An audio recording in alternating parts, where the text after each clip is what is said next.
Brought to you by Nova शुद्ध घी।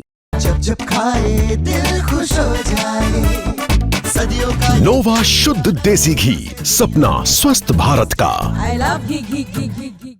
यानी के वाई पूर्ण कुमार जी ने जो सुसाइड किया और सुसाइड नोट जो उन्होंने लिखा उस पे कार्रवाई नहीं होगी तो प्रजातंत्र ध्वस्त हो जाएगा और प्रजातंत्र में सरकार से विश्वास उठना वो अच्छे मायने नहीं। कहीं ये हमारी जो ब्यूरोक्रेसी यही न बट जाए, आईएएस और आईपीएस में बंटवारा ना हो जाए। आईपीएस आत्महत्या के मामले में अभी 5 दिन हो गए, पोस्टमार्टम नहीं हुआ है। ऐसे में हिसार के सांसद जयप्रकाश है सर, अभी तक परिवार को न्याय नहीं मिला है, कैसे उनको न्याय मिलेगा और आप क्या कहना चाहेंगे इस घटना को? देखिए, बहुत बुरी दुर्घटना है ये। एक सीनियर आईपीएस अफसर एडीजीपी रैंक का और उसके साथ ये हुआ तो आम आदमी का सरकार से विश्वास उठ गया है।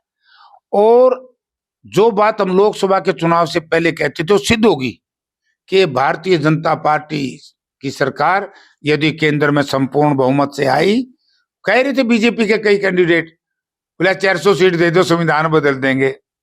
भाई, तो संवैधानिक संस्थाओं को खत्म करने का तो काम शुरू हो गया। यानी कि आजादी के बाद पहला मौका है कि किसी दलित समाज के परिवार में पैदा हुए एक देश के सबसे ऊंची न्याय की कुर्सी पर बैठे chief justice supreme court of India की अदालत में जूते उछाल दिए। इससे बुरी बात क्या होगी? संविधान ऐसे तो बदला जाएगा।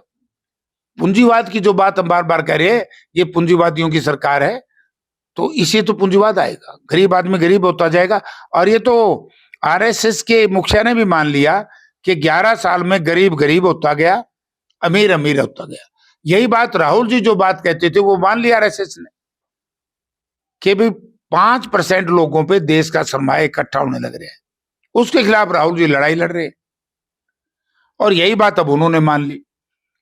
तो इसी तरीके से वाई पूर्ण कुमार जी की जो बॉडी है उसका परिवार कह रहे हैं भाई हम पोस्टमार्टम कराने से मना थोड़ी कर रहे हैं, लेकिन उससे पहले हमें न्याय मिले और न्याय देना काम सरकार का है।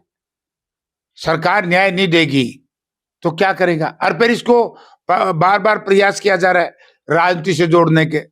मैं सरकार में बैठे लोगों से एक निवेदन करना चाहता हूं कि कम से कम एक दलित समाज के बेटे को जिसने किस तरीके से अपनी जीवन लीला समाप्त की है उस पे सरकार राजनीति ना करे।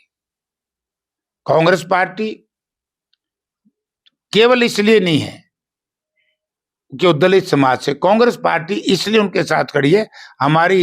हम सबके नेता सोनिया गांधी जी से लेकर के हमारे अध्यक्ष खड़गे साहब जी से लेकर के नेता प्रतिपक्ष हम सब के नेता राहुल गांधी जी लेकर के हमारे विधायक सांसद जो भूपेंद्र सिंह हुड्डा का बयान पहले दिन उसी टाइम आ गया, हमारा पार्टी प्रेसिडेंट वहां पहुंच गए। दीपेंद्र सिंह हुड्डा ने कल आप सबने मीडिया में देखा कि किस तरीके से उनके हरकत जब ये कर रहे थे डेड बॉडी उठाने की, तो हमारी पार्टी लगी है। हमारी पार्टी को इस पर राजनीति नहीं कर रही। मैं सरकार को बताना चाहता हूं, कांग्रेस पार्टी की शुरू से एक सिद्धांत है, सोच है कि अन्याय समाज में किसी के साथ हो, कांग्रेस पार्टी हमेशा ही उसके साथ खड़ी होती है। और इसको आज के दिन ये दलित समाज से भी जोड़ने का प्रयास करेगी पार्टी। ये मानवता का कत्ल है, इंसानियत का कत्ल है, प्रजातंत्र का कत्ल है। जब प्रजातंत्र से विश्वास उठ जाएगा तो फिर यही तो हम कहता हूं कि संविधान को बदलने का प्रयास ये पार्टी जो कर रही है उसकी एक कड़ी ये है, तत्काल वाई पूर्ण कुमार जी के परिवार को जो मांग है उसको माना जाए और इस पे फटाफट जो उन्होंने कहा है उस पे वो किया जाए। हम उस परिवार के साथ खड़े हैं। सर, इस घटना को लेकर हरियाणा और पूरे देश के लोगों में रोष है, कैंडल मार्च निकाले जा रहे हैं, प्रदर्शन किए जा रहे हैं। आज 5 दिन हो गए हैं। अगर सरकार ने संज्ञान नहीं लिया तो आगे कैसे देखते हैं इस मामले को, आगे कितना और बढ़ सकता है? मेरे हिसाब से तो राष्ट्रव्यापी हो जाएगा। ये छोटा इशू नहीं है, मैंने बताया ना। यानी कि वाई पूर्ण कुमार जी ने जो सुसाइड किया और सुसाइड नोट जो उन्होंने लिखा उस पे कार्रवाई नहीं होगी तो प्रजातंत्र ध्वस्त हो जाएगा। पूरे देश के मतदाताओं का इस सरकार से विश्वास उठ जाएगा कि भाई अब कुछ नहीं तुम्हारे पास बचा। और प्रजातंत्र में सरकार से विश्वास उठना को अच्छे मायने नहीं है। तो आप क्या कहना चाहेंगे किस तरीके से उनको न्याय मिले और जल्द से जल्द उनके परिवार की जो समाधान हो सके? मैं तो खुद ही कह रहा हूं कि उनकी विधवा जो हमारी आईएएस है पी मनोज कुमार और उनके भाई हैं, उनका परिवार आया हुआ है आंध्रा से, और जो हमारी, बल्कि एक और बताऊं, कहीं ये हमारी जो ब्यूरोक्रेसी यही ना बट जाए, आईएएस और आईपीएस में बंटवारा ना हो जाए।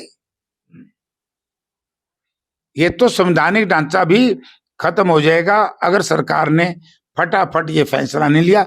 इसको तो जितना जल्दी हो सके मुख्यमंत्री जी से मैं अनुरोध करूंगा कि इसको राजनीतिक रंग ना देने की बजाय, सामाजिक रंग ना देने की बजाय, इसको फटाफट मुख्यमंत्री जी की जिम्मेवारी है, इसको हल करो, जो उसका परिवार की इच्छा है।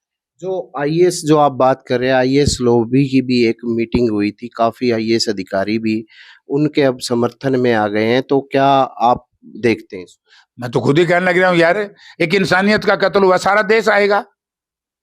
आप एक किसान को पूछ लो खेत में जीरी काट रहे कि भैया क्या हुआ, बोला बहुत माड़ा हुआ भाई, पहले सर्वोच्च न्यायालय में ये कर दिया, सुप्रीम कोर्ट में, और अब ये कर दिया, और अब उसकी डेड बॉडी सरकार ध्यान नहीं दे रही।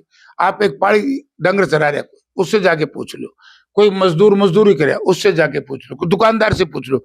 हर व्यक्ति इसकी भर्त्सना कर रहा है सरकार की कि 5 दिन से क्यों नहीं सरकार उनकी बात मान करके पोस्टमार्टम करवा रही। क्या राहुल गांधी भी जा सकते हैं परिजनों से मिलने? भाई तो देखो, इतने बड़े नेता की बात मैं तो क्या कह सकूं, लेकिन उनको ट्वीट आ रहे हैं। हमारी नेता प्रियंका जी ने बड़ा जबरदस्त लिखा है ट्विटर पे, देखा आपने?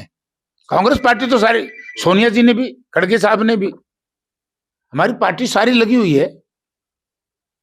तो ये थे सांसद जयप्रकाश, इनका साफ तौर से कहना था कि हमारी पार्टी जो आईपीएस अधिकारी की परिजनों के साथ है और उन्हें न्याय मिलना चाहिए। प्रवीण कुमार, हिसार।